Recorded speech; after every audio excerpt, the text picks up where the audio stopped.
దాన్ని పదే పదే చెప్పినా అది నిజం కాదు.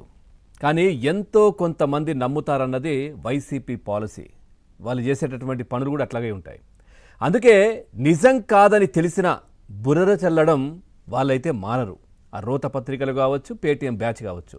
ఇక ప్రభుత్వం అన్ని రకాలుగా స్పష్టత ఇచ్చినా తన పాలసీ మార్చుకోదు కూడా. ఒకే అబద్ధానికి రోజుకో రకం కొత్త వక్రీకరణలు జోడిస్తుంది, కలరింగ్ కూడా ఇస్తూ ఉంటుంది. పనిలో పనిగా ఇక్కడ పొరుగు రాష్ట్రాల్లోనూ పాగా వేసినటువంటి పేటీఎం బ్యాచ్ పడగ విప్పుతున్నటువంటి పరిస్థితి ప్రస్తుతం కనిపిస్తూ ఉంది. ఇక నిత్యం బుసలు కొడుతూ విషం చిమ్మడమే వాళ్ళ పని. ఇదంతా 2019 ఎన్నికల ముందు చేసిందే. అప్పట్లో అమరావతిపై ఒక కులం ముద్ర వేశారు. డిఎస్పీ పదోన్నతులు ఒక కులం వారికే దక్కాయంటూ కూడా ప్రచారం చేసే ప్రయత్నం చేశారు.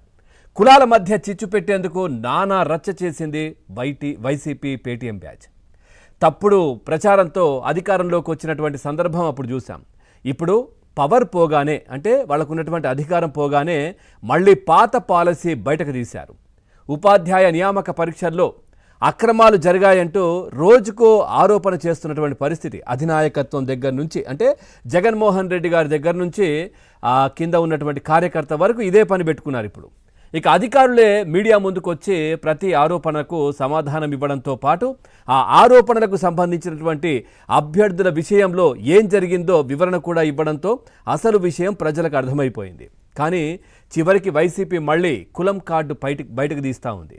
స్పోర్ట్స్ కోటాలో కమ్మవారికే అధిక పోస్టులు అంటూ సోషల్ మీడియాలో తప్పుడు ప్రచారం చేస్తూ ఉన్నారు.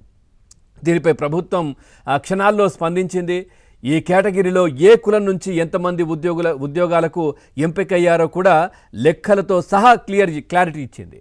అసలు నిజం బయటపడగానే పేటీఎం బ్యాచ్ గప్చుప్, ఇక మాట్లాడడానికి ఏమీ లేదు. ఎందుకంటే తేలుకుట్టిన దొంగల్లాగా పక్కన కూర్చోవాల్సినటువంటి పరిస్థితి. అసలు దీంట్లో అబద్ధం ఏంటంటే మెగా డిఎస్సి స్పోర్ట్స్ కోటాలో కమ్మ వర్గం వారే ఎక్కువ మంది ఉద్యోగాలు పొందారని వైసీపీ పేటీఎం బ్యాచ్ ఆరోపణ చేస్తూ ఉంది.